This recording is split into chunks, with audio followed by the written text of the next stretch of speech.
बिस्मिल्लाहिर्रहमानिर्रहीम। अस्सलाम वालेकुम नाजरीन। इससे पहले आप इस कहानी की 54 साल सुन चुके हैं और अब किस नंबर 55 मुलाहिजा फरमाएं। एक दीवार पर लगी हुई खूंटी पर 2 दिन पुराने से कपड़े टंगे हुए थे। मैंने रत्ना की तरफ देखा, वो वहशतज़दा सी नजरों से मेरी तरफ देख रही थी। मजबूरी है, मैंने मुस्कुराते हुए कंधे उचकाए। इस वक्त इससे ज्यादा बेहतर और महफूज जगह मिल भी नहीं सकती। कौन सोच सकता है कि हम पनाह लिए हुए यहाँ हैं। तुम्हारा ताऊ बिल्कुल अकेला तो नहीं होगा, रत्ना बोली। यहाँ बस्ती के लोगों का आना जाना भी तो होगा। मेरा मतलब है इसके कोई जानने वाले, ये सोचना बाद की बात है। फिलहाल तो हम महफूज जगह पर आ गए हैं, बैठ जाओ। मैंने चारपाई की तरफ इशारा किया। रत्ना चारपाई पर बैठी तो अंदर धंस गई। मैं करीब खड़ा इधर उधर देखता रहा। 15-20 मिनट बाद ताऊ वापस आया। उसके हाथ में शराब की बोतल थी। उसने सरसरी सी नजरों से हम दोनों की तरफ देखा और चटाई पर बैठकर बोतल खोलने लगा। दारू पियोगे? नहीं ताऊ, मैं दारू नहीं पीता, मैं कहते हुए उसके पास चटाई पर बैठ गया। ताऊ ने बोतल से मुंह लगाकर चंद घूंट भरे और फिर अपनी राम कहानी सुनाने लगा। इससे पहले मैंने ताऊ से वादा लिया था कि वो हमारे बारे में अपने जानने वालों और बस्ती वालों को कुछ नहीं बताएगा, और उसने बड़े खुलूस से वादा किया था कि वो 2 प्रेमियों को धोखा नहीं देगा। ताऊ ने हमारे बारे में इससे ज्यादा कुछ नहीं पूछा था, जो मैंने रास्ते में उसे बता दिया था। वो शराब के घूंट भरता और अपनी राम कहानी सुनाता रहा। अपनी प्रेम कहानी, अपने पिता की ज्यादती की कहानी, औलाद की नागलकी की कहानी और जिंदगी की घटनाओं की कहानी। रत्ना चलंगा सी चारपाई में दंसी ऊँग रही थी। मुझे भी उस बुड्ढे की कहानी से सख्त कोफ्त हो रही थी, लेकिन मैं सब कुछ सुनने पर मजबूर था। मेरा ख्याल था कि रात इसी तरह गुजर जाएगी, लेकिन 3 बजे के करीब वो उठ गया। वो शराब की आधी बोतल खाली कर चुका था और हैरत की बात थी कि नशे के आसार दूर दूर तक दिखाई नहीं दे रहे थे। अब तुम सो जाओ, सुबह सवेरे बातें करेंगे, उसने मेरी तरफ देखते हुए कहा। तुम कहाँ सोओगे ताऊ? मैंने पूछा। मैं बाहर सो जाऊंगा, तुम मेरी फिक्र ना कर भतीजे। उसने झुककर चटाई को एक सिरे से पकड़कर उठा ली। उस पर रखी हुई चीजें एक तरफ लुढ़क गई। इस तरह झटके से चटाई उठाने से धूल भी उड़ी थी। उसने चटाई बाहर बरामदे में बिछा ली, करीबी बोतल रख दी और चटाई पर लेट गया। मैं चलने में उसकी तरफ देखता रहा और फिर आहिस्ते से अंदर दरवाजा बंद करके कुंडा चढ़ा दिया। रत्ना ने आंखें खोलकर मेरी तरफ देखा और चारपाई पर एक तरफ को सिरक गई। मैं भी उसके साथ ही लेट गया। चारपाई इस कदर ढीली थी कि रत्ना तकरीबन मेरे ऊपर लद गई। मैं आज की रात जाकर गुजारना चाहता था, मगर नींद मुझ पर गालिब आने लगी और मेरी आंखें खुद ब खुद बंद होती चली गई। धमाके की आवाज सुनकर मेरी आंख खुल गई। मैंने अड़बड़ाकर उठने की कोशिश की, मगर रत्ना मेरे ऊपर लदी हुई थी। मैंने उसे धकेल कर एक तरफ किया और सर झटकते हुए उठने की कोशिश करने लगा। धमाका दरअसल मेरे जहन में हुआ था। हकीकत ये थी कि कमरे का दरवाजा धड़धड़ाया जा रहा था। मेरे दिमाग में सनसनाहट होने लगी। मैंने सर झटकते हुए एक बार फिर रत्ना को एक तरफ धकेला और बड़ी मुश्किल से उस छलंगा सी चारपाई से उठने में कामयाब हुआ। रत्ना भी जाग गई। इसी तरह दरवाजा धड़धड़ाए जाने से शायद वो भी कुछ बदहवास हो रही थी और परेशान नजरों से इधर उधर देख रही थी कि क्या है, कौन है। आवाज उसके हल्क से अटक अटक कर निकल रही थी। मैंने ऊँटों पर उंगली रखकर उसे खामोश रहने का इशारा किया और दबे कदमों दरवाजे की तरफ बढ़ने लगा। कमरे में वेंटिलेशन का इंतजाम ना होने की वजह से कैरोसिन लैंप का धुआं भरा हुआ था, जिससे घुटन महसूस हो रही थी। दरवाजे के करीब पहुंचते हुए मैंने जेब से पिस्तौल भी निकाल लिया। जिस अंदाज से दरवाजा धड़धड़ाया जा रहा था, उससे मुझे कुछ शुबा हो रहा था। मैंने मुड़कर रत्ना की तरफ देखा। वो भी चारपाई से उठकर साथ खड़ी हो गई थी और उसके हाथ में भी पिस्तौल नजर आ रहा था। मैंने दरवाजे की जुरी से आंख लगा दी और उसके साथ ही मेरे मुंह से गहरा सांस निकल गया। वो कोचवान ताऊ था जो वहशतज़दा से अंदाज में दरवाजा धड़धड़ा रहा था। मैंने रत्ना को इशारा करते हुए पिस्तौल जेब में रख लिया और दरवाजा खोल दिया। ताजा हवा का झोंका बड़ा सुकून बख्श महसूस हुआ। दिन चढ़त आयो रे, ताऊ दरवाजे के सामने से हटते हुए बोला। कुछ खाओ पियो ना ही हो, क्या सारा दिन सोए रहोगे? मैं कमरे से बाहर आ गया। चारों तरफ चिट्टी धूप फैली हुई थी। मेरे अंदाजे के मुताबिक 9 बजे का वक्त होगा। मैं बाहर निकलकर इधर उधर देखने लगा। रत्ना भी बाहर आ गई। उसके बाल बिखरे हुए थे और आंखें सुर्ख थी। तुम्हारी लुगाई तो बहुत सुंदर है, ताऊ रत्ना की तरफ देखते हुए बोला। इसकी सुंदरता ही ने तो मेरे को मार डाला है ताऊ, मैंने मुस्कुराते हुए कहा और दीवार के करीब खड़ी हुई बोतल की तरफ देखने लगा। उसमें शराब के चंद ही घूंट बचे थे। हालांकि रात को आधी बोतल थी। मेरा ख्याल है ताऊ ने सुबह उठते ही मुंह से लगा ली होगी। हाँ भतीजे, नारी सुंदर ना भी हो तो नारी होवे है, ताऊ ने कहा। मैं रत्ना की तरफ देखने लगा और फिर मैंने बातों ही बातों में ताऊ से मालूम कर लिया कि वो दोपहर के बाद बग्गी चलाया करता था। मैंने उसे कुछ रुपए देकर बस्ती की तरफ भेज दिया ताकि कुछ खाने पीने को ले आए। उसे एक बार ताकीद फिर कर दी कि बस्ती में किसी को हमारे बारे में ना बताए। वसी और इस सेन में दरख्त के नीचे पानी का एक ड्रम रखा हुआ था। हम दोनों ने मुंह हाथ धोया और घूम फिर कर उन खंडरों का जायजा लेने लगे। कुछ ईंटों से बने हुए साथ साथ कई मकान थे जो टूट फूट कर खंडरों में बदल चुके थे। रिहाइश के काबिल यही हिस्सा था जहां ताऊ ने कब्जा जमा रखा था। इन खंडरों की पिछली तरफ एक नदी थी और उससे आगे झाड़ियों से अटा हुआ वसी और अरीज मैदान था, जिसके दूसरी तरफ बुलंद और शानदार इमारतें नजर आ रही थी। हम घूम फिर कर वापिस आ गए। शेन के बस में वो दरख्त बिकाइनी का था। धूप अगरचे ज्यादा तेज नहीं थी, मगर बिकाइन की घनी झाड़ी बहुत बली लग रही थी। मैंने बरामदे से चटाई उठाकर दरख्त के नीचे डाल दी और हम वहीं बैठ गए। ताऊ की वापसी तकरीबन 1 घंटे बाद हुई। उसने अक्लमंदी ये की कि खाने पीने की चीजों के अलावा हिंदी का एक अखबार भी ले आया था। रात को शहर में बहुत हंगामा होते रहे हो, उसने अखबार मेरी तरफ बढ़ाते हुए कहा। लोगन बोलत रहे हैं कि काली वर्दी वाले और पुलिस वाले होटलों की तलाशी ले रहे हो। उन लोगों को आतंकवादियों की तलाश है जो जोधपुर से यहाँ आयत रहे हो।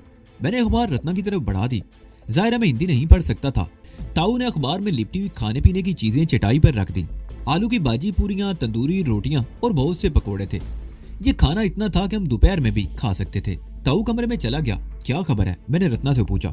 पाकिस्तानी दहशतगर्द मुकराना पहुंच गया, ये हेडलाइन है, रत्ना ने कहा। और फिर बताने लगी कि पुलिस और ब्लैक कैट कमांडोज रात भर हमें तलाश करते रहे हैं और तलाश का ये सिलसिला उस वक्त तक जारी रहेगा जब तक दहशतगर्द पकड़ा नहीं जाता।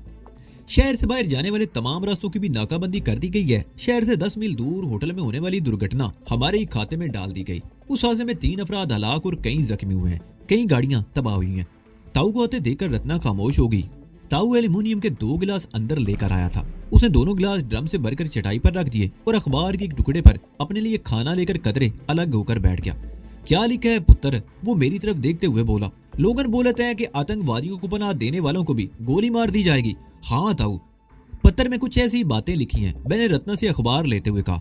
अखबार के पहले सफे पर होटल में होने वाली तबाहकारी की भी कई तस्वीरें थी और ब्लैक कैट कमांडोज और पुलिस एहलकारों को भी जिन्हें अपनी सरगर्मियों में मसरूफ दिखाया गया था। ऐसे लोगों को पनाह नहीं देनी चाहिए ताऊ, मैंने बात जारी रखते हुए कहा। देश के दुश्मनों को तो वाकई गोली मार देनी चाहिए। हाँ भैया, देश के दुश्मनों के साथ होना तो ऐसा ही चाहिए, ताऊ ने कहा। और फिर बातों ही बातों में मैंने बूढ़े कोचवान को बता दिया कि हम चंद रोज यहाँ रहना चाहते हैं और उसका खर्चा भी हम ही देवेंगे। बात दरअसल ये है ताऊ, मैंने कहा, मेरे पिताजी काली वर्दी वालों से ज्यादा जालिम और सफाक आदमी हैं। उन्होंने हमें घर से निकाल दिया था, मगर उस वक्त वो सख्त गुस्से में थे।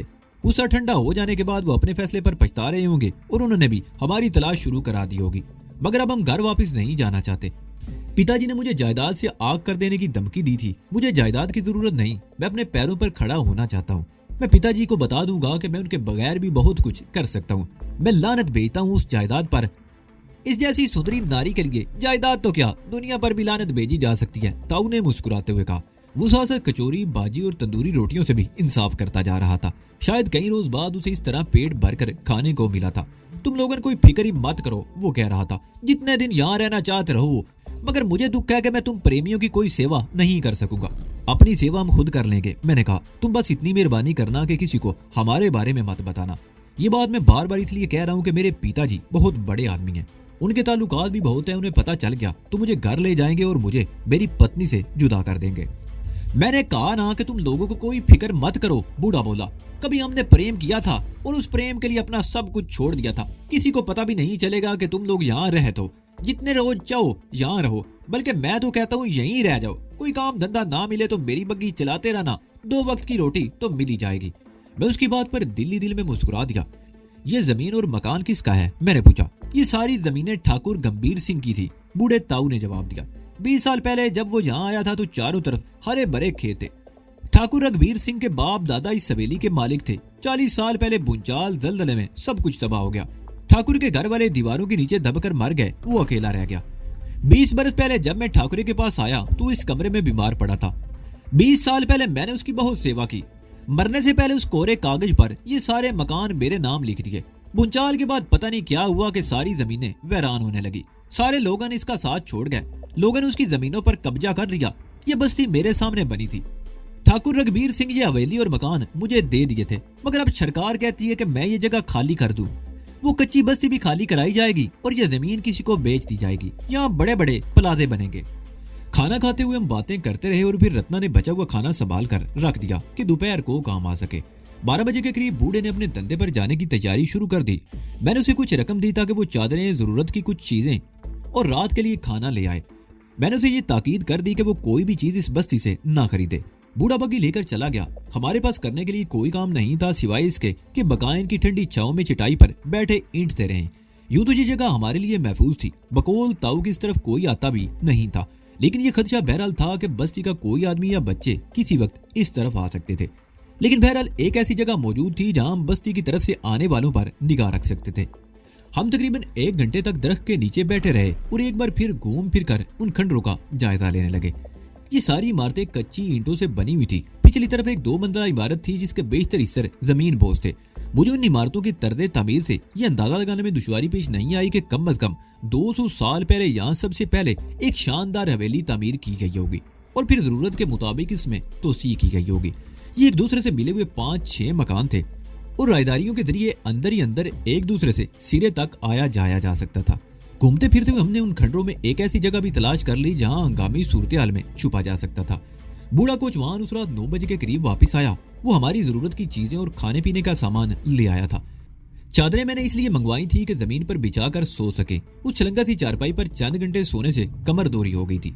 मैंने वो चारपाई कमरे से बाहर निकालकर बूढ़े के लिए बरामदे के आखिरी सिरे पर डाल दी और दोनों चादरें जमीन पर बिछा दी।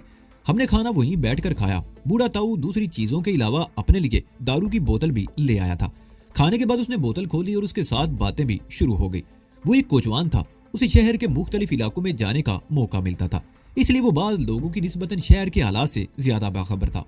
उसके कहने के मुताबिक शहर में दहशत गर्दों की तलाश अब भी जारी थी। कोई सराय, होटल और गेस्ट हाउस ऐसा नहीं था जहां पुलिस और काली वर्दी वाले लोगों को परेशान नहीं कर रहे थे। रेलवे स्टेशन और बसों के अड्डे पर भी लोगों को परेशान किया जा रहा था, मगर आतंकवादियों का कोई सुराग नहीं मिला था। मैं ताऊ से कुरीद कुरीद कर पूछता रहा। हमें वहां रहते हुए 4 दिन गुजर गए। इसी दौरान अगरचे कोई खास वाकया पेश नहीं आया, लेकिन बूढ़े कोचवान पर मुझे अब शुबह सा होने लगा था। वो बग्गी चलाता था, बात बात के लोगों से मिलता था, उनकी बातें सुनता था। तांगाबान, रिक्शा और टैक्सी ड्राइवरों के बारे में आमतौर पर यह कहा जाता है कि ये बहुत हरामी होते हैं और ये बूढ़ा तो शराबी भी था।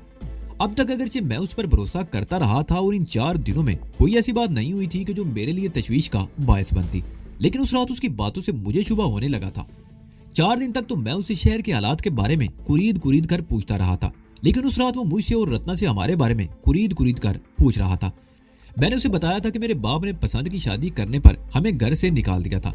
अब वो मेरे बाप और रत्ना के माँ बाप के बारे में पूछ रहा था। बातों बातों में उसने हमें यह भी एहसास दिलाया था कि पुलिस और काली वर्दी वालों को जिन दहशत गर्दों की तलाश है उनमें एक खूबसूरत औरत और एक मर्द शामिल है। मेरा ख्याल है अब उसे हम पर शुबा होने लगा था और अपने शुबे की तस्दीक के लिए वो हमसे कुरीद कुरीद कर सवाल कर रहा था। मैं उसे बेवकूफ या सीधा साधा तो पहले भी नहीं समझता था, लेकिन अब ये एहसास शिद्दत इख्तियार करता जा रहा था कि वो हमारे बारे में कुछ जान चुका है। बूढ़े कोचवान को शुबा होने के बाद बेरा सुकून रुखसत हो गया। हमें फौरी तौर पर अब किसी और ठिकाने का बंदोबस्त करना था और यहाँ से बाहर निकले बगैर हम कोई ऐसा बंदोबस्त नहीं कर सकते थे, लेकिन अब सूरत ऐसी थी कि बाहर निकले बगैर चारा भी नहीं था। अगले रोज जब बूढ़ा कोचवान बग्गी लेकर चला गया तो मैं और रत्ना भी उन खंडरों के पिछली तरफ निकल आए, जहाँ झाड़ियों से पटे हुए मैदान की दूसरी तरफ बुलंद इमारतें नजर आ रही थी। मैदान में झाड़ियों के बीच में पगडंडी सी बनी हुई थी। हम दोनों आगे पीछे चलते रहे। मैदान अबूर करने के बाद आबादी शुरू होते ही हम अलग हो गए। मैं आगे था और रत्ना तकरीबन 10 गज पीछे। इस तरह हम ये तासर देना चाहते थे कि हमारा एक दूसरे से कोई ताल्लुक नहीं। इकट्ठे होने की सूरत में हम पर किसी किस्म का शुबा किया जा सकता था, क्योंकि पुलिस को एक जवान आदमी और एक खूबसूरत औरत की तलाश थी। वो बहुत शानदार इलाका था। बुलंदोबाला इमारतें और रिहायशी फ्लैट और नीचे बड़े बड़े स्टोर वगैरह थे। कई रेस्टोरेंट भी थे। मैंने एक मरतबा पीछे मुड़कर देखा और एक मयारी किस्म के रेस्टोरेंट में दाखिल हो गया। पिछले 4-5 दिनों के दौरान हम अच्छी चाय पीने को तरस गए थे। बूढ़ा कोचवान रात को आते वक्त कहीं से चाय तो ले आता था। वो बदजायका चाय ठंडी होकर कुछ और भी बदजायका हो जाती थी, इसलिए मैंने सोचा था कि सबसे पहले एक कप चाय का तो हो जाए। अंदर दाखिल होते हुए मैं ठिठक कर रुक गया। दरवाजे के शीशे पर अंदर की तरफ एक कागज पर लिखा हुआ था, जिस पर हिंदी और अंग्रेजी जबानों में लिखा हुआ था, एक वेटर्स की जरूरत है जो अंग्रेजी बोल सकती हो। खूबसूरती को इजाफी सलाहियत समझा जाएगा। मैंने मुड़कर एक बार फिर पीछे आती हुई रत्ना की तरफ देखा और दरवाजा खोलकर अंदर दाखिल हो गया। खासा वसी अरीज हाल था, जिसमें एक दूसरे से फासले पर मेजें बिछी हुई थी। 2 दीवारों के साथ प्राइवेट कैबिन भी बने हुए थे, जिनके सामने पर्दे गिरे हुए थे। बल्बों पर रंगीन शेड लगे हुए थे। बदम रोशनी की वजह से माहौल कुछ सैर अंगेज सा हो गया था। एयर कंडीशन की वजह से अंदर की फिजा में हल्की सी सर्दी थी। कई मेजों पर ग्राहक बैठे हुए थे, ज्यादातर जोड़े ही थे। मैं एक ऐसी मेज पर बैठ गया जहाँ शीशे से बाहर भी निगाह रखी जा सकती थी। करीब वाले कैबिन से सरगोशियां सुनाई दे रही थी। सिर्फ 2 मिनट बाद रत्ना भी अंदर दाखिल हुई। उसने एक लम्हे को दरवाजे में रुककर इधर उधर देखा और मेरी मेज से तीसरी मेज पर बैठ गई। दरमियान वाली मेज पर एक जवान लड़की और एक अधेड़ उम्र मर्द बैठा हुआ था। वो दोनों आगे झुके सरगोशियों में बातें कर रहे थे।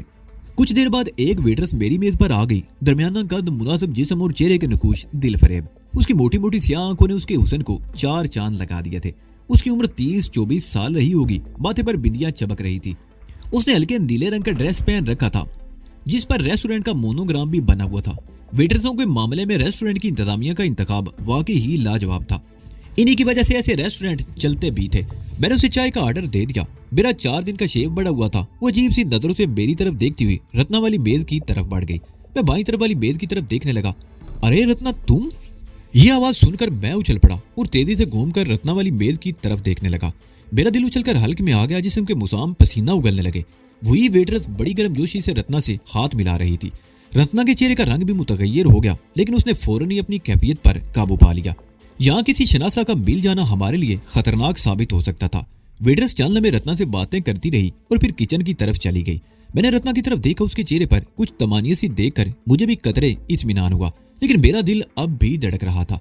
वेटरस तकरीबन 15 मिनट बाद किचन से बरामद हुई। उसने पहले टेबल पर मिक्स चाय का कप रखा और फिर रत्ना की मेज की तरफ चली गई और चाय का कप उसकी मेज पर रखने के बाद भी वहां खड़ी उससे बातें करती रही। काउंटर पर बैठा हुआ कैशियर भी वेटरस को और कभी रत्ना को घूर रहा था। रत्ना की चाय खत्म होते ही वेटरस उसके पास आ गई और फिर रत्ना उठकर उसके साथ रेस्टोरेंट के पिछले हिस्से की तरफ चली गई, जहां एक दरवाजे पर ऑफिस की प्लेट लगी हुई थी। वो दोनों दरवाजा खोलकर अंदर दाखिल हो गई। वेटरस तो 10 मिनट बाद वापस आ गई, लेकिन रत्ना अंदर ही रही। जैसे जैसे वक्त गुजर रहा था मेरी बेचैनी बढ़ रही थी। वेटरस ने मेरे सामने बिल रख दिया। मैंने बिल अदा कर दिया, लेकिन उसके बाद भी मैं बैठा रहा। वेटरस इधर उधर आते जाते मुझे घूर रही थी। उसके ख्याल में मुझे बिल अदा करके उठ जाना चाहिए था। तकरीबन 40 मिनट बाद रत्ना दफ्तर से बाहर निकली। उसके होंठों पर मुस्कुराहट थी। वो अपनी मेज पर नहीं बैठी। उसने मेरी तरफ देखते हुए इशारा किया और काउंटर पर पहुंच गई, जहां वो वेटरस भी खड़ी थी। वो चंद मिनट मुस्कुराकर बातें करती रहीं, फिर रत्ना उसे हाथ मिलाकर बाहर निकल गई। उसके 2 मिनट बाद मैंने भी सीट छोड़ दी और उठकर बाहर आ गया। रत्ना तकरीबन 20 गज आगे एक गली के मोड़ पर खड़ी थी। मुझे देखकर वो गली में मुड़ गई। मैं भी 15-20 गज का फासला देकर उसके पीछे चलने लगा। यह गली ज्यादा कुशादा नहीं थी। यहाँ इन बुलंदों बाला इमारतों के रिहायशी हिस्सों के गेट थे। उन इमारतों के पीछे बंगले थे। बुलंद इमारतों से आगे निकलकर रत्ना एक और गली में मुड़ गई। यहाँ दोनों तरफ बंगले थे और ज्यादा लोगों की आमदोरफ्त नहीं थी। मैं तेज तेज कदम उठाता हुआ रत्ना के साथ मिल गया। ये वेटरस कौन थी? तुम्हें कैसे जानती है? मैंने उसके साथ चलते हुए पूछा।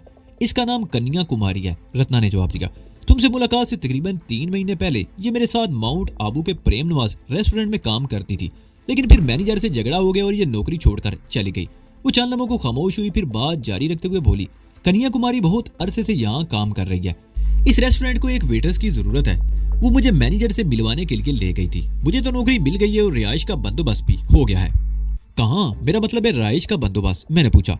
कन्या कुमारी होटल के सामने वाली गली में वाक़े एक इमारत के फ्लैट में रहती है, रत्ना ने कहा। पहले उसके साथ कोई और लड़की रहती थी, वो कहीं चली गई, अब वो अकेली है। उसने पेशकश की है कि हम आधा किराया देकर उसके साथ रह सकते हैं। तुमने मेरे बारे में भी बता दिया, मैंने पूछा। हाँ, मैंने कहा था कि मेरा एक दोस्त भी मेरे साथ रहेगा। मैंने उस वक्त तुम्हारी निशानदेही नहीं की, रत्ना ने कहा। उसने मुझे पता समझा दिया है। वो 4 बजे ड्यूटी से ऑफ होगी। हमें कम से कम 5 बजे तक घूम फिर कर वक्त गुजारना है।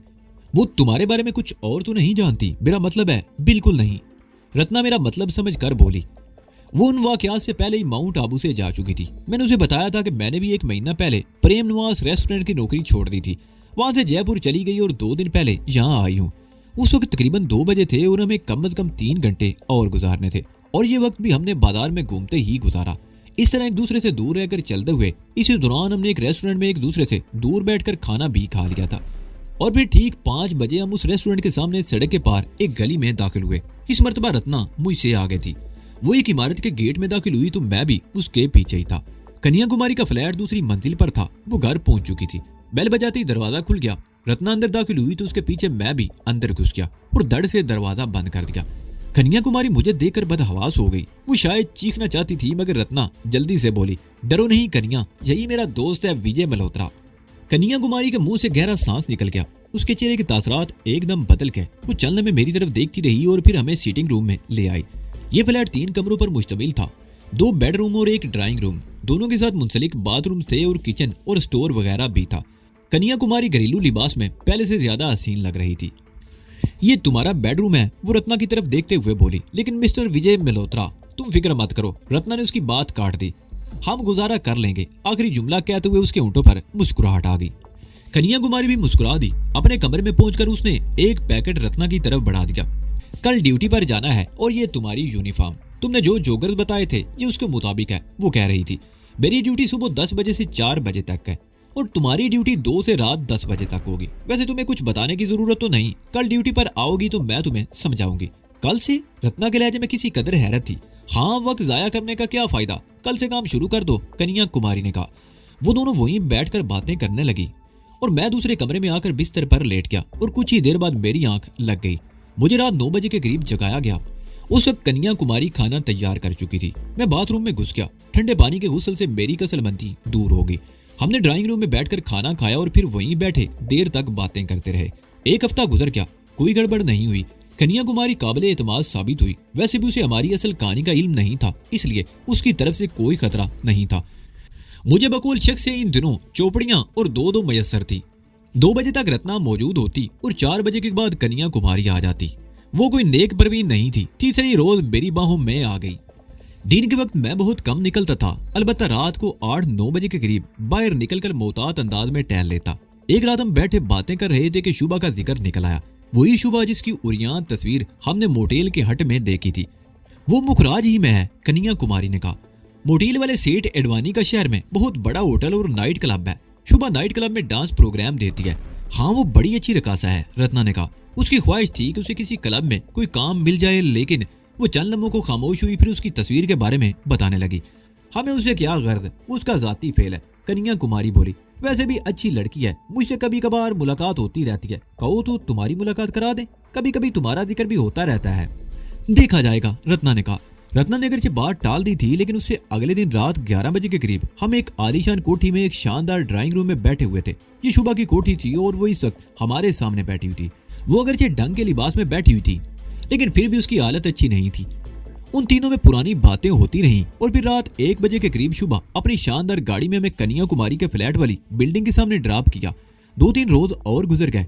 मैं अक्सर उस बूढ़े कोजवान के बारे में भी सोचता हूँ जो हमारे चक्कर में पड़कर न जाने किन पुरस्रार सरगर्मियों में मसरूफ हो गया था, लेकिन हमने बरवक्त उससे अपना पीछा छुड़ा लिया। एक रात शुभा कन्या कुमारी के फ्लैट पर आ गई। वो अगले रोज हमें रात के खाने पर मधु करना चाहती थी। रत्ना और कन्या कुमारी इनकार ना कर सकी। अगले रोज रत्ना को रेस्टोरेंट से छुट्टी करनी पड़ी। अगर कन्या कुमारी की सिफारिश ना होती तो उसे छुट्टी ना मिलती। हम रात 9 बजे शुभा की कोठी पर पहुंच गए। हमारे अलावा कोई और मेहमान मधु नहीं था। 9:30 बजे हमने खाना शुरू किया ही था कि एक मुलाजिम ने आकर शुभा के कान में सरगोशी की। ठीक है, आने दो उन्हें, शुभा ने ऊंची आवाज में कहा। फिर बारी बारी हम तीनों की तरफ देखते हुए बोली, हमारी एक मुश्तरका दोस्त आई है जिससे मिलकर तुम लोगों को यकीनन बहुत खुशी होगी। मुलाजिम बाहर चला गया। मैं न जाने क्यों अपने आप में बेचैनी महसूस करने लगा था। रत्ना की आंखों में भी उलझन सी उभर आई। शायद वो भी सोच रही होगी कि मुश्तरका दोस्त कौन हो सकती है। हमें ज्यादा इंतजार नहीं करना पड़ा। 2 मिनट बाद दरवाजे का पर्दा हटा और 3 अफराद अंदर दाखिल हुए। मेरा दिल उछलकर हल्क में आ गया। मैंने रत्ना की तरफ देखा, फिर आने वालों की तरफ देखने लगा। उनमें एक बैला थी और 2 ब्लैक कैट कमांडोज।